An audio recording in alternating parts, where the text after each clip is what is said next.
Most people get blood work when there's a problem, but there may actually be more value in getting blood work when you feel great. This gives you a baseline so you know what feeling good looks like with your blood work. Then if something goes wrong, you get a blood test, you can compare the two, because there is a great individual variance from person to person when it comes to things like hormones in particular. Very logical. I love that advice. I mentioned on an earlier podcast that was something that Katrina's mom recommended to all of her kids.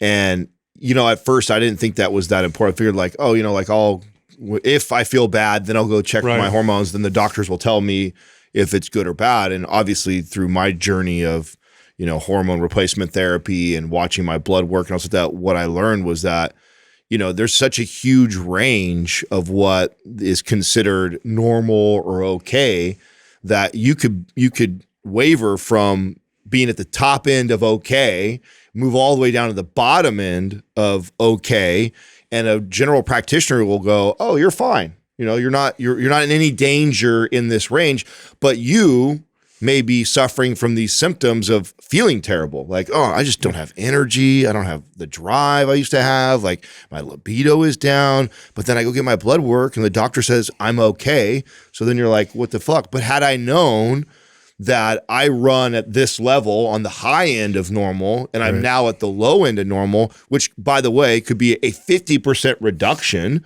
Like you can't tell me that that's not a significant difference. Well, knowing that would be huge. Yeah, and what it does, it gives them, it would give them an accurate reference point, because otherwise the reference point is based super generic. A general sample. So they've actually done studies on this on for example, on testosterone, and they found that, and the study was actually to see how much testosterone levels affect things like strength and muscle growth. So that was actual study, which was kind of cool.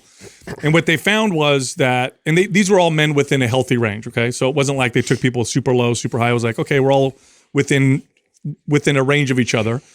But what they found was that the testosterone levels didn't have an impact on the muscle growth and strength. It was the androgen receptor density, meaning, one person could have 30% lower testosterone levels, but because they have more androgen receptors, their testosterone is actually exerting more of an effect. So what does this mean? Well, it means that if you don't have yourself as a reference point, then the best you could do is start to play around and start to guess. Well, I kind of feel good. I kind of don't. Like, what's going on? This can also be true with nutrients, like vitamin D levels, magnesium. If you look at any lab that you get from your doctor, whether it's nutrient levels, inflammatory markers, blood lipids, whatever, it's going to have a range that's going to say, here's what is considered normal. But that's so general.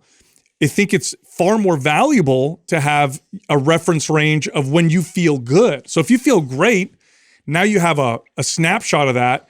Then if something goes wrong, rather than going off this general lab, you can say, when I felt great, here's where I was. And this means also, by the way, because people sometimes think more is better, not necessarily. Like more testosterone might not be better. More thyroid may not be better, even if it's all within range. More vitamin D levels may not be better. So you could go to the doctor and be like, man, I feel terrible. Doctor's like, okay, let's do some tests. Then you compare it to your reference, and you may actually be like, wow, I'm within range, but my magnesium's so high compared to how it was before, and everything else seems similar. Maybe it's too much. I had a client once that she was suffering, I'll never forget this, she was getting like these kind of neuropathic issues. She was like fingers tingling and all this other stuff. And she had done red, and she talked to her doctor, and they're like, oh, your vitamin B levels might be too low. So she was like supplementing.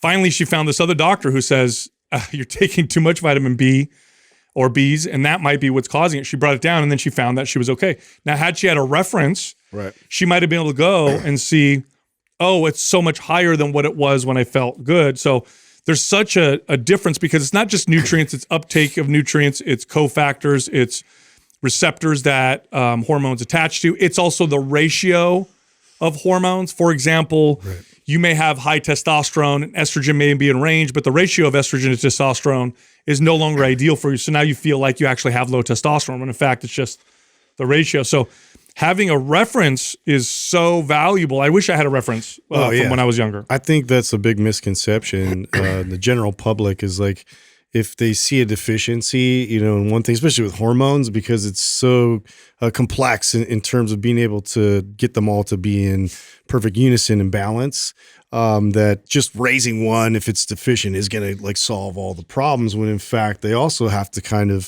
figure out how the other ones interact with them, and then, make sure it's the right dose. And maybe it's bringing up a different hormone they didn't even consider. This is what's happening too with my wife. So it's like, it's interesting to see how they're being able to kind of manipulate it so it gets back to the optimal balance. Yeah. And so what happens is, if you don't have a reference for yourself, then what they end up doing is they end up using this general reference. And then it's a game of, how do you feel? Wait 3 more weeks. How do you feel? Wait another 90 days. Let's try this. Let's try that. When if you had a reference, you could very easily show your doctor, your practitioner. Yeah. And the doctor could be like, oh, let's try and match those levels that you had when you felt great. And now it's like the guesswork is gone. Like, you've saved yourself, because I know, like, even a hormone like thyroid, which if you had to supplement with a hormone, thyroid is pretty good. It's I'm going to say this for lack of a better term. It's an easy fix. Not easy, but it's an easy fix. But I know people who've had to go on thyroid, and it's like a year getting process. Getting the dose right is a long process. Totally long process. Well, isn't that one of the things that Courtney's battled with, right? She's been battling that, and dipping testosterone, and two, finally figuring out she's a little bit estrogen dominant. And so it's like all those factors combined, they have to find, because it took like a good year and a half or so for the thyroid medication to really take effect and like find that right sweet spot. So, well, I'm even on my third hormone clinic. By the time it's taken me this long of adjusting the days, the dosage, to monitoring the blood work every 3 to 6 months, to really kind of like fine tune exactly where I think I feel the best. It's cool about you bringing this up, and I know we haven't announced this on the podcast yet, and we're not due to officially announce it, but to kind of forecast what's coming for the audience, which is really cool. And I love that we're doing this, is our partners Transcend with the hormone therapy is going to start giving 4 free blood work for our audience a month. So that'll be one when you hear us talk about this is not one of those times, but since you brought this up, you reminded me of that. We'll announce it when we get this is something that we officially negotiated in the contract this year for our audience, is that it's just straight 4 blood panels basically free for our audience, and we'll figure out how we'll gather that or figure who the winner is every single month. But it's something that we want to do consistently every month for the audience. Yeah, if you want more information on for yourself, you just go to mphormones.com, and then we have experts on there that can work with you. But I wish I had a baseline for myself, because otherwise, same.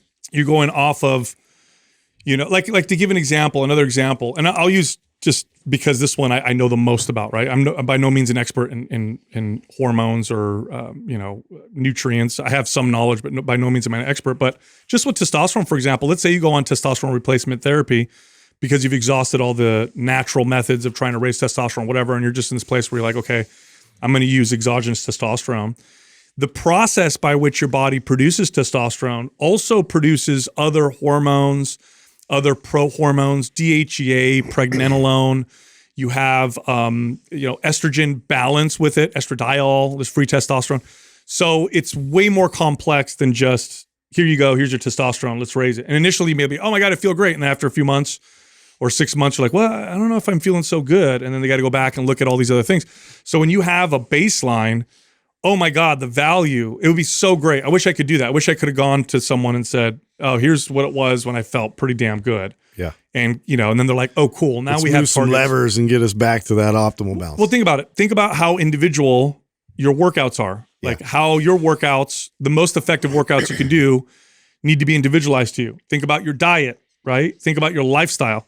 Now when we're talking about blood levels of hormones and, nutrients and inflammatory marker, all that stuff, like it gets even more crazy and more individualized. So you could have 2 people and have their panels look identical, and one of them can feel great and the other person can feel terrible.